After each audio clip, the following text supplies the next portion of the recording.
because this is such a window of opportunity. You may know that it was way back 80 years ago that people started really pushing for more broad support for healthcare. And we are on the brink. It's happening with the implementation of what's sometimes called PACA, P-P-A-C-A, which is Patient Protection and Affordable Care Act, otherwise known as Obamacare. So that big, broad federal thing. Well, it's being implemented in degrees. And some of the benefits we're already getting, like conditions that have been preventing us from getting insurance. It's in the process of getting implemented in Virginia. There are lots of variations of how this might play out. And there is a pretty long process that's been going on, maybe 15 months, that we've been tracking, where there have been advisors that have been meeting quarterly and getting tremendous background training from various staff people, Urban League, lots of folks. It's to the crunch, guys. That this is when all those recommendations come to the legislature. And now that's the environment. So this exchange, you might think of a coin exchange or something. This is healthcare exchange. The formal term is Health Benefits Exchange, HBE. Health exchange. Think of those kinds of words. Because you're going to run across this in your communities, and we really want you to be able to be a little informed and be able to talk it up.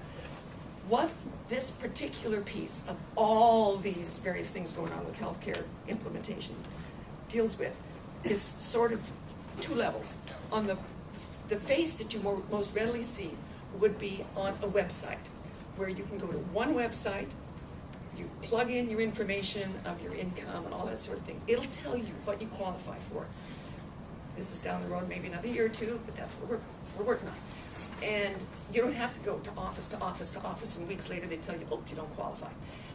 And that as your living circumstances shift, that same venue is going to help you know, well, where you do qualify, and you don't have to go through all the process again. It is particularly focused for people who do not get insurance through their employers. Guess what? That's more and more of us. And so people who are out there on the individual market, where you just get, really lose sacrifice because you don't have the leverage to get a good rate. And for people who just can't get insurance any other way, it not only helps you find out where you qualify and the array of eligibly participating insurance companies, it will also tell you, yes, depending on your income, you may get subsidized on paying those premiums. So it's huge. But there are lots of variations on how to make it pass. So to wrap up, and I want to mention, I think you introduced me as being the Virginia Organizing Project. We do very much believe in collaboration, and we particularly are collaborating with, where did that piece of paper go? The Virginia Poverty Law Center and Commonwealth Institute, I think it's called, which gives us all our number crunching. In this exchange, we want to be sure that the advisory board includes consumers and patients and small business representatives. How many of you think Chamber of Commerce represents business? We have to make a division, don't we? Big business. Little guys are absolutely left out. And where's all the job growth, all that sort of thing? The littler guys. So we really are trying to get them represented on this board. And we also, the real tendency is going to be for that board to be populated by the spokespersons, the lobbyists for the healthcare companies, the insurance companies, the hospital associations, and all that sort of thing. We've got to have something to counter that.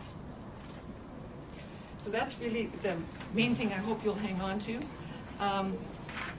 And let's see, there was one other thing.